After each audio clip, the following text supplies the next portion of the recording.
Hey guys, welcome to this week's podcast episode. I got a really fantastic guest for you today, John Chan, and he's an entrepreneur with a passion for user experience design, and he's CEO and co-founder.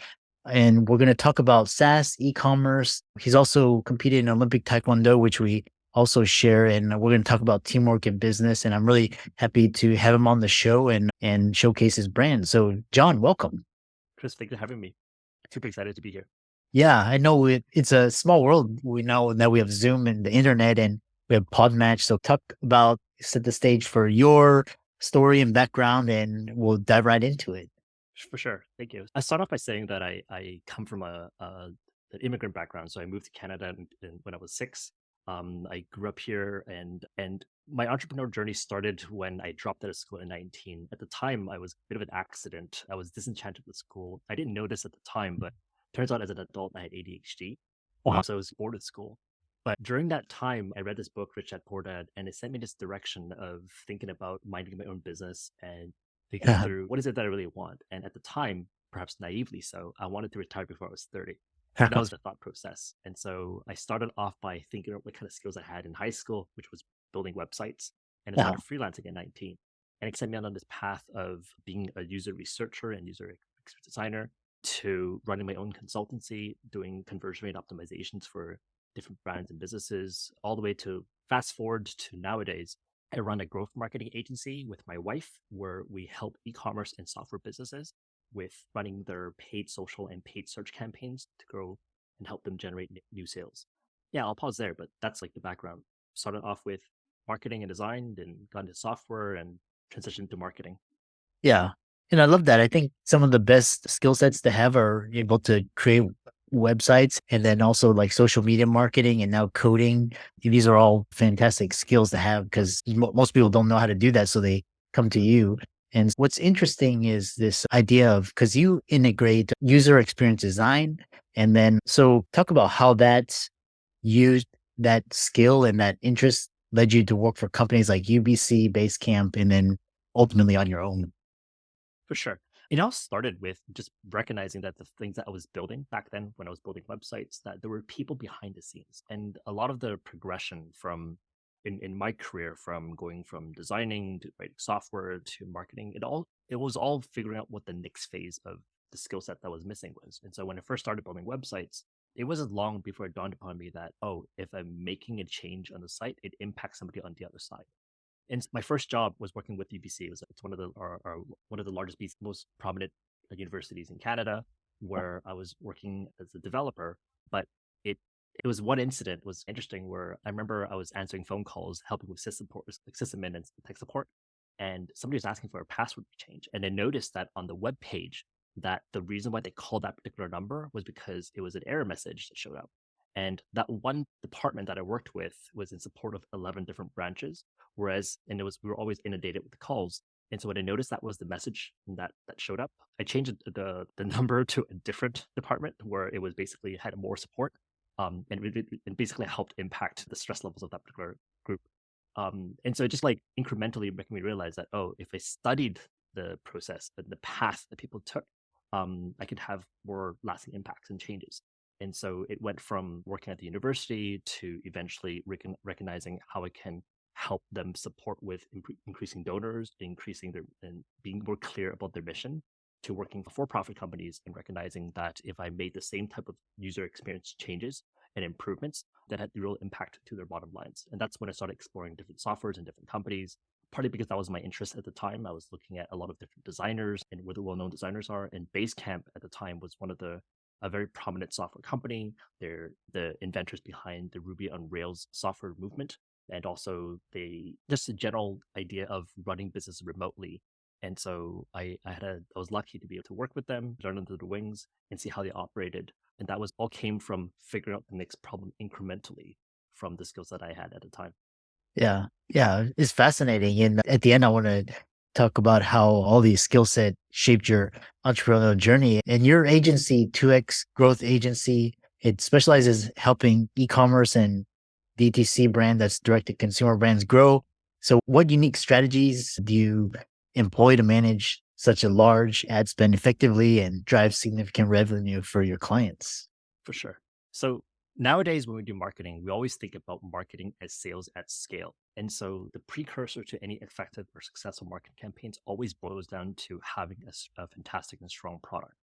And so whenever we're having those discussions, and it came from the user experience research skills, where I was interviewing it and monitoring and seeing the gap between how a company presents itself versus how end consumers or end users perceive what the company is about. And so marketing campaigns nowadays often boils down to us studying and understanding what the real reasons are for what motivates people to buying a particular product or service. And we see that from customer reviews, we see that from competing reviews, we see that from looking at the search experience or a social experience that someone would have, from looking at how do they go about finding and buying products, and then seeing how our product for a particular brand or company that we're working with fits into that mix. And then in our ad creatives or ad copy, we would just highlight those things where they otherwise would have overlooked it or forgot about it. And a small example would be, for example, a lot of the work we do today is producing and creating thumb-stopping ad creatives. And we take if someone's seeing on their Instagram feed or on their social feeds and they're introduced to a product for the first time, we basically think about what experience a successful customer would have had Mhm. from being introduced to the product, reading the landing page, buying a product, receiving it, and successfully consuming and being happy with the result. And we just capture that experience in video form and we present that in an ad so people can future pace in their head what the experience would be had they bought from them. And so a large part of it is just spreading that message. And again, it goes back to the original point of why marketing is sales at scale, right? It's about seeing how someone would have been sold in a at a micro level so that we can scale that on a macro level. Yeah. Yeah, I love that. But it would, like I said, it's all about scaling. And then the other question is, so entrepreneurial wise, you've had challenges. It's like entrepreneurship is not for the faint of heart. And in your experience, what are the most common challenges entrepreneurs face in the digital space, and how can they address them? There's a lot of different things why business will not work, right? And so I think for my own journey, I think um, from the different businesses that I've had to the ones that are worked really well versus the ones that have not, I think of the few conditions that lead to success. And for a while, it took me a long time to learn this one aspect about my skill set and myself. And it made me realize that when I look at other founders and entrepreneurs, I see that sometimes they have a lot of blind spot in the same way that I had, which really boils down to a lot of us have unique strength and skill sets and weaknesses that we otherwise would not have recognized. But if you go back to your childhood, if you look back at your journey of growing up, the conditions that led you to pick certain choices or certain paths, they're really signs for what you're really good at. And a lot of part of running a business is recognizing how could you apply the things that are uniquely skills that you develop that make you unique and that you're really good at, and just Yeah. keep focusing on those and applying that in a work environment, and then finding partners or hires to bridge all the gaps that see the condition of a successful business. A lot of it really comes down to that now. And so, even as I think about why we run an agency today, a large part of it comes down to recognizing that we weren't as good as building a product from zero to one, from how to start from nothing, Uh-huh. from compared to taking a company or business that have existing sales and metrics or data from going from 1 to 10. And so when you recognize that's your skill set and that your strength, then just focusing on taking companies from 1 to 10 is much better. So rather than, for example, in the future version of our business, rather than starting new brands or starting new companies, we think we're much better off acquiring or buying businesses to grow. Yeah, I love that, and kind of resonates with your journey because you realized for a long time, kind of school system holds you back because it's you don't like. I find that the school system holds a lot of people back that are either very advanced or very entrepreneurial, and it's once you find that you can go to from instead of going from 0 to 1, as you said, going from 1 to 10 and doing your thing, you accelerate so much faster.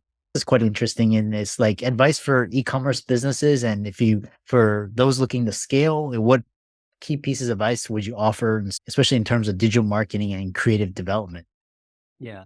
I think for e-commerce brands specifically, I think a large part of their growth really boils down to being really good with distribution. So a lot of founders start because they're really good with product, right? They find a sort of niche or an angle or a product because of their personal history. And so they develop a very effective and wonderful product. But usually distribution is sometimes where, at least for the brands that we meet with and the fact that they're hiring a marketing agency, boils down to having a skill gap. And so with any type of hires, and it's not necessarily restricted to marketing, it's usually really important to have a really strong foundational understanding of the field that you're about to hire in. And so whether if it's hiring accountants or lawyers, it helps to have a certain skill sets around so that you know what to ask and you know how to evaluate the companies that you hire. And so for brands that talk to us specifically, it usually helps when they have a baseline understanding of what the conditions are for what makes great marketing great.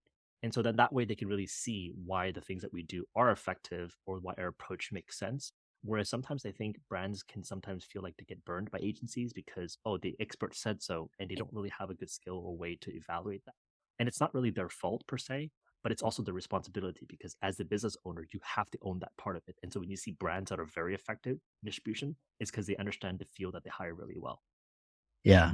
It's a very insightful piece of advice. Moving on to the future of digital marketing, because this year, digital marketing's changed so much with ChatGPT and AI. And in your opinion, what is the future of digital marketing and user experience design? And how should businesses prepare for these changes? How is your agency helping entrepreneurs position themselves at the forefront of this trend? 100%. So the thing to remember is to focus on the things that don't change, right? So consumer behaviors haven't changed. And so even there's the advent of AI or the advent of platform changes, people still buy online for the same reasons that bought 3 years ago or 4 years ago. And so what tools like AI has really changed and developed is the operational processes in the way that we create that information. And in our field specifically, a lot of the work that used to be handled and managed by junior copywriters or even intermediate copywriters, for example, has not gone away because the production capacity and the production speed Yeah. for tools like ChatGPT or replace any sort of AI tool has leveled the bar very quickly.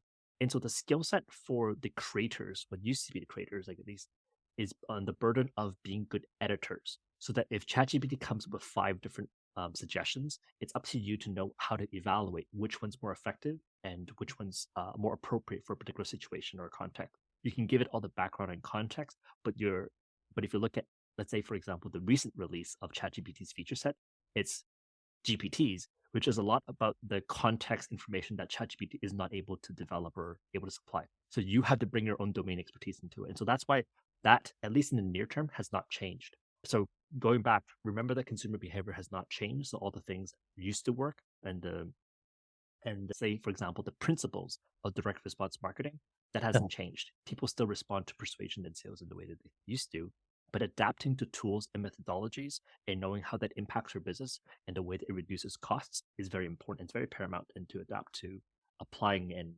changing the way that you approach the work that you do. Yeah. Yeah, I love that. It's these are just tools and you have to learn how to use them in certain contexts. So it's like up to us to utilize these. They say that ChatGPT is not going to take your job. It's the person that knows how to use all of these tools and put it together that's going Abs- to. Absolutely. And we're still fairly early right now. And I think the Yeah. best analogy to think about is how big the internet had the impact on a lot of brick and mortar businesses. Brick and mortar businesses are still here today, but they're fundamentally changed with the introduction of the internet. And AI is here to stay. There's a lot of trends and I would say even fads that come and go. You look at crypto, you look at whatever else. It's there are a lot of things that come and go. But this is one of those things that has legitimate usage to our environment. It impacts across industries.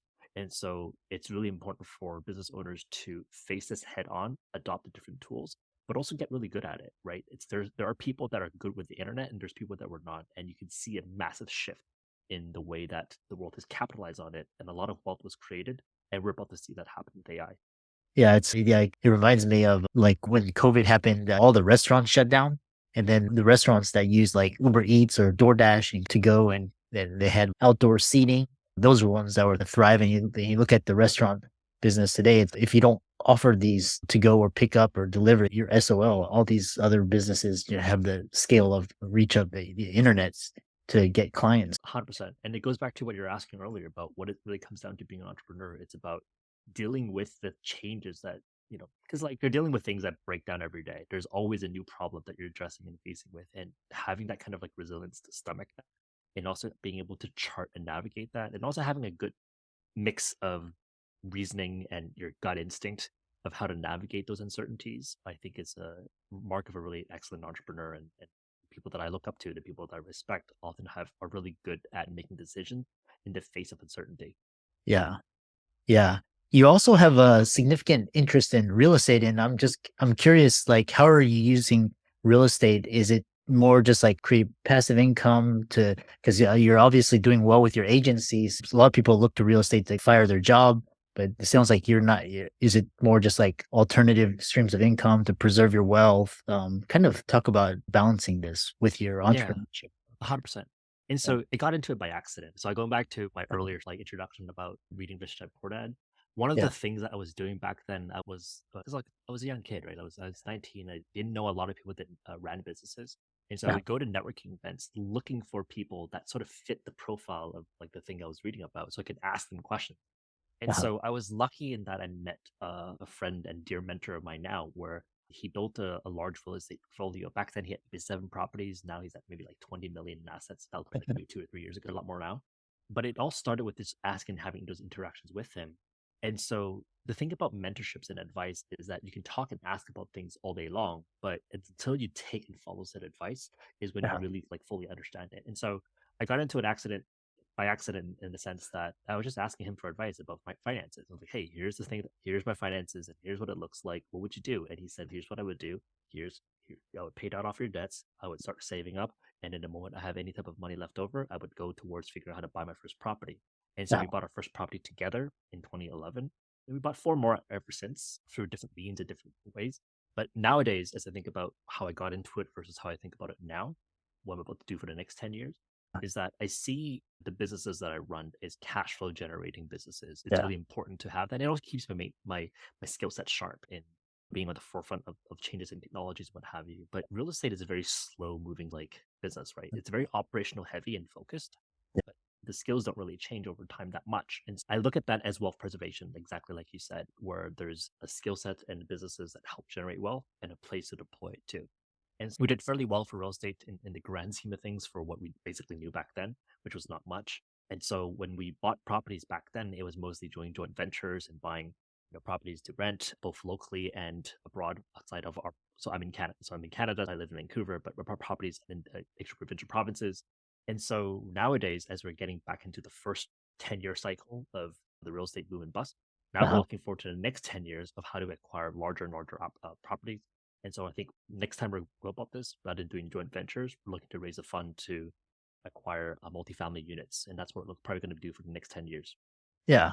Yeah, it's fascinating because even a lot of my friends, like in the past, they were like, they were questioning like, why do they get into real estate? They have these high income jobs, but the younger generation understands that jobs are not going to always be there. So you have to have some way to preserve your wealth, and especially with inflation and taxes and debt and all of that. And real estate is kind of a way to hedge, and it's great.